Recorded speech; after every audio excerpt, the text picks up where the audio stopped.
Hello friends, welcome back to our channel.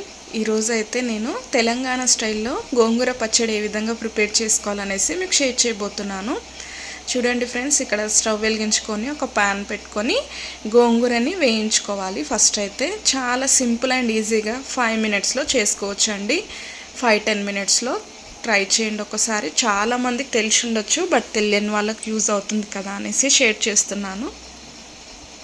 ఈ స్టైల్లో ఒకసారి చేయండి. చాలా రకాలుగా చేస్తూ ఉంటారు గోంగూర పచ్చడి. నువ్వులు వేసుకొని, తర్వాత టమాటో వేసుకొని, శనగపప్పు వేసుకొని, ఇలా ఒకసారి ట్రై చేయండి. చూడండి ఫ్రెండ్స్, మన గోంగూర అనేది వేగిపోయింది. ఫ్రెష్ గోంగూర అండి ఇది. కొంచెం ఆరబెట్టుకొని వేయించుకున్నా పర్వాలేదు, ఇంకా అదొక టేస్ట్ ఉంటుంది, బాగుంటుంది. చూడండి, గోంగూర వేయించుకున్న తర్వాత సపరేట్గా వేయించుకోవాలి. తర్వాత పచ్చిమిర్చిని కావాల్సినంత పచ్చిమిర్చి తీసుకొని, అంటే మన కారం ఎంత తింటాం అనేసి స్పైసీకి తగ్గట్టు తీసుకొని అవి కూడా వేయించుకోవాలి. నా వీడియో ఎవరైనా మొదటిసారిగా చూస్తూ ఉన్నట్లయితే తప్పకుండా సబ్స్క్రైబ్ చేసుకోండి. సబ్స్క్రైబ్ చేసుకోవడమే కాకుండా బెల్ ఐకాన్ని ఆల్ అనే ఆప్షన్ని తప్పకుండా క్లిక్ ఇవ్వండి. అప్పుడే నేను ఎప్పుడు వీడియోస్ అప్లోడ్ చేసినా ఫస్ట్ నోటిఫికేషన్ మీకు వస్తుందన్నమాట.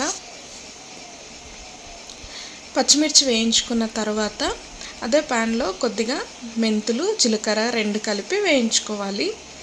ఇది మెయిన్ ఇంగ్రీడియంట్ అనమాట ఈ గోంగూర పచ్చడికి టేస్ట్. చూడండి, మెంతులు, జీలకర్ర వేసి 2 వేయించుకోవాలి. మంచిగా స్టవ్ని సిమ్లో పెట్టుకొని వేయించుకోవాలి.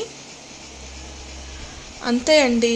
ఇవన్నీ చల్లారిన తర్వాత మిక్సీ పట్టుకొని, అండ్ ఫస్ట్ జీలకర్ర, మెంతులు 2 కలిపి మిక్సీలో పౌడర్ చేసుకోవాలి. తర్వాత గోంగూర వేసుకొని, పచ్చిమిర్చి కూడా వేసుకొని, అది పేస్ట్ అయిన తర్వాత గోంగూర వేసుకొని మనము మిక్సీ పట్టుకుంటే సరిపోతుంది. రోట్లో దంచుకుంటే అయితే ఇంకా టేస్ట్ చాలా బాగుంటుంది. ఒకసారి ట్రై చేయండి.